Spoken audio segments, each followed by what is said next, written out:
Okay? First of all, Sir Pepe, Happy New Year. Happy New Year, brother. And then, kamusing holidays niyo, Sir Pepe? Okay naman. Time well spent with family. Yeah. Yun naman talaga, di ba? Yung rason, holidays with family. Ito new blessing, Sir Pepe. 10 utos kay Josh, which is, grabe, 2025 first offering film. How does it feel? Masaya. Masaya. New blessing ulit. Ayan. Anong role nyo dito? Which is alam naman natin, di ba? Yung role nyo dito. Pero challenging siya. For you, challenging po ba talaga siya? La-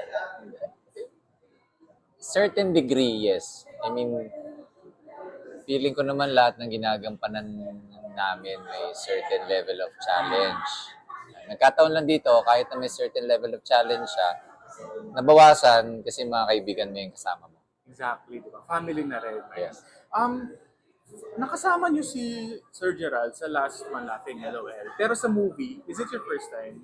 Na magkasama sa movie? Hindi, magkasama kami sa Ang Pangarap Kong Hold Up. Oo, Kaya, yun. kaya nabanggit niya kanina yung pagbabalik tambalan. Oo nga. Yes. Pero this time kasi iba naman yung like kayo talaga yung dalawa yung tita dito. Diba? How does it feel again working with him? Kaibigan ko kasi si Jay. So it's always great working with him. It's always great working with friends kasi you can talk about anything. You can be your authentic self.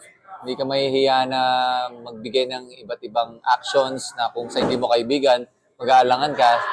Sa friends mo, hindi. Di ba? So mas malaya for creative output. Sir Pepe, balikan lang natin yung serye mo or yung series mo with Kim Pao, yung What's Wrong with Secretary Kim. Yes. Grabe din yung character mo din doon. Minahal ka rin ng mga Kim Pao fans. Kamusta naman yung working with them? Sina Kim Cho at Paolo. Masaya din naman. Masaya din naman. Si Paolo kasi, siya, very professional. So, mahahawa ka. Mahahawa ka na ayun yung trabaho mo na maayos palagi. Siyempre, may kulitan pa rin. Siya, balance ng kulitan tsaka magiging professional. Ito, Sir Pepe, si Paolo kasi may ginagawa sila movie with Kim Chu. Tapos nag-tweet siya, parang makagawa nga na parang hindi tatapusin yung movie. Kasi nga yung movie nila parang madedelay ulit. Makagawa nga ng? Kasi parang gusto niya na parang hindi niya tapusin yung pelikula. Parang nag-tweet siya ng ganon. Ganon yung sinabi niya. Kasi nga, from October, pinalitan yung playdate February. Tapos sa February, ginawang March ulit. So parang feeling ko, ganon yung naging outcome ni Pao. Parang nainis. Okay. Dun sa playdate. Na change of playdate. Nangyari din ba sa inyo yun? Change of playdate? Oo, karaniwan yun. It's, maraming beses na nangyayari siya. Maraming dahilan kung ba't siya nalilipat Pero, looking back, working with him is very professional naman. Oo, yes. Siguro na lang talaga siya noon. Kasi yung mga fans din kasi, parang nagpa-black screening na sila and all that. February na yung showing. Tapos yung Star Cinemas nilagay na daw ulit sa March. Hindi rin naman natin alam yung dahilan kung bakit siya nag-post ng ganon. Yeah, it's hard to speculate when you don't know the story. So I hope, let's just hope na they resolve it. Pero tingin mo, sila na ba? Hindi ko, wala akong, kinukulit ko sila at dun sa experience ko with them, they have chemistry, pero hindi ko alam. Hindi naman nila sinasabi sa akin, hindi naman nila dinideclare. And I'll be happy for them if they become a couple. If not, masaya pa rin ako na maganda yung chemistry nila. Pero nung stand mo, Sir Pepe, na kapag yung love team, parang may tendency talaga nagiging sila. Normal yun. Kasi you use your emotions. We use our emotions for work Diba? So, nagiging thin yung line between what's real and what's not. Right? So, sometimes, nag-merge na lang siya para mas madali para sa utak natin. Last year, yung movie nyo with Tony Gonzaga, grabe din talaga yung response noon. We're there. Tapos, leading, if you given a chance, any leading lady na gusto mo pa makatambal? Kahit sino. Kahit sino naman ako. Yeah. Kahit sino. Of course, marami tayong hinahangaan, but wala akong specific na preference kung yung actor, actress, gustong gampanan yung role, yung leading lady na role because she loves the story, she loves the character, at ako yung magpaportray ng leading man, I don't see any reason why I shouldn't do it. Kasi kung you're passionate at gusto ko din yung ginagawa, ay kung gusto mo yung role, gusto ko rin yung role, gusto ko yung story, gusto mo yung story, then magkakasundo na tayo. Indeed. Yun naman yung nangyari kina Empoy tsaka Alessandra, di ba? Parang hindi sila match, pero ang ganda rin ng material din kasi. Looking back, yung MMFF kasi, hati yung attention, hati yung opinion ng mga tao. Like, successful daw yung iba, pero yung iba hindi rin daw successful because of the record sales ng 2023. Parang hindi daw na-surpass po. So, ang sabi kasi ng mga netizens, based sa mga comment section, dahil yung iba daw na movies sa MMFF, ilang months lang ilalagay na sa streaming. What was your opinion to that? Na yung kalaban talaga ng mga pelikula natin na pinapalabas sa sinehan is streaming. Hindi ako sigurado kung yung term ba ay kalaban. Kasi we just have to adapt eh. Alam mo yun, change is constant. Yes. So the best that we can do is to adapt. So kasi for example, yung Viva, right? Merong pinapalabas sa sinihan, pero meron din silang streaming platform Viva na One. Viva Max Tsaka Viva or Max. Viva One, right? So, nakita nila na hindi to kalaban, it's just inevitably pinupuntahan ng mundo, right? So, I'm just grateful now. So, ang hirap sagutin ng tanong mo, but I'm just grateful now na meron pa rin pinapalabas sa sinihan. Kasi iba pa rin yung magic ng cinema eh. Ng sinihan mismo eh. Yung pupunta ka sa theater, ang laki, ang dami yung nanonood, hindi kayo magkakakilala pero lahat kayo tumatawa or karamihan sa inyo tumatawa. So, para sa akin kasi, hindi mawawala, hindi may extinct yung cinema o yung malalaking places para manood ng isang movie. Yung mga black screening, hindi siya mawawala. Kasi iba yung beauty at yung energy ng maramihang nanonood ng isang magandang pelikula. Yun. Iba yun eh. Parang the movie becomes more special or beautiful kung habang umiiyak ka, naririnig mong sumisingot yung mga katabi mo. And then you can relate to each other na, shit, parehas tayong tinamaan doon.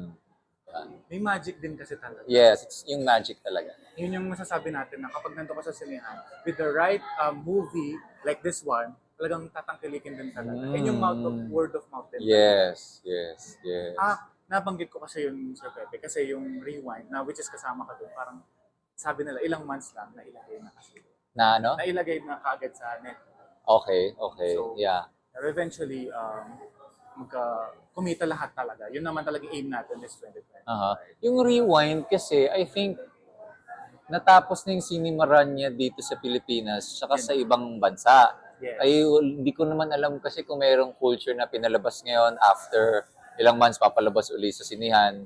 Wala yata tayong ganun kasi. So, kaya naging style nila after nang ma-exhaust na sa sinihan ng this month and then ililibot naman sa ibang bansa, sa mga festivals, after nun, tsaka natin ilagay sa streaming. Pero gets ko yung sinabi mo,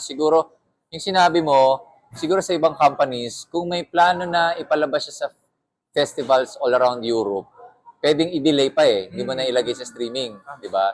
So, depende na lang din yun sa agreement ng mga, but then again, some people, advantageous para sa kanila yung after ilang months, palabas sa streaming. Kasi dun, kung may clamor, may demand sa ibang bansa, right? O yung mga hindi nakakapanood ng sinihan.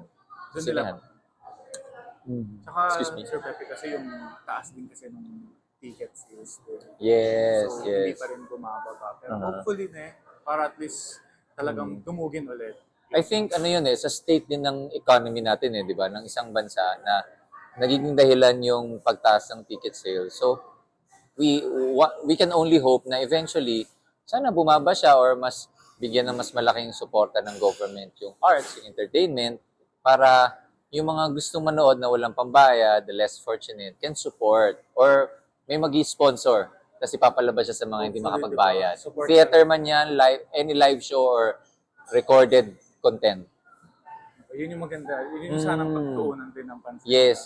And ako, I try to imagine how we go there, na try to manifest na kung ano yung nararanasan ng ibang bansa, the fact that they're experiencing it, like South Korea, how much the government supports the arts and the entertainment, I have a feeling na it seems like sana yung ibang bansa, eventually, kahit na mabagal, kagayahin din. Diba? Kasi it's successful eh.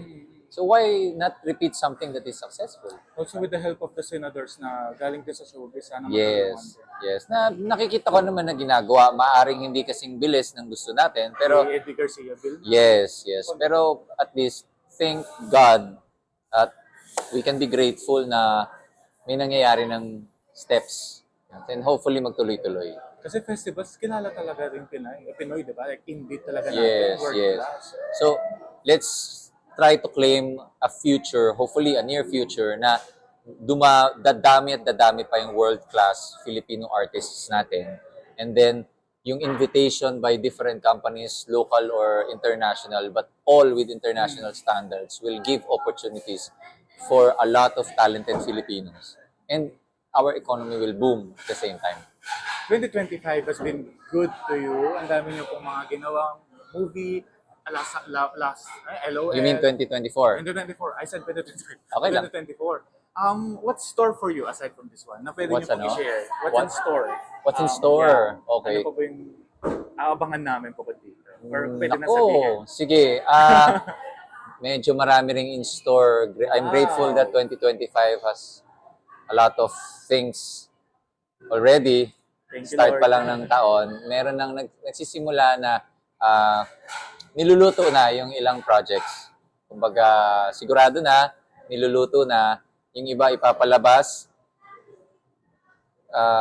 First quarter, yung iba second quarter, yung iba third quarter, yung iba fourth quarter. Wow! So, may mga ganong factors. Or, posibleng yung isa palabas ng second or third. But these are all shows to hopefully entertain and inspire, uplift.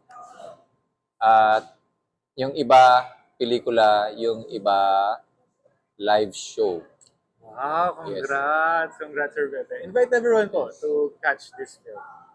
Ayun po, muli po, sa mga kababayan po natin dito sa Pilipinas and abroad, sana po makapanood kayo. 10 Utos kay Josh, showing nationwide January 29. Kita-kita po tayo. Thank you po, Sir Pepe.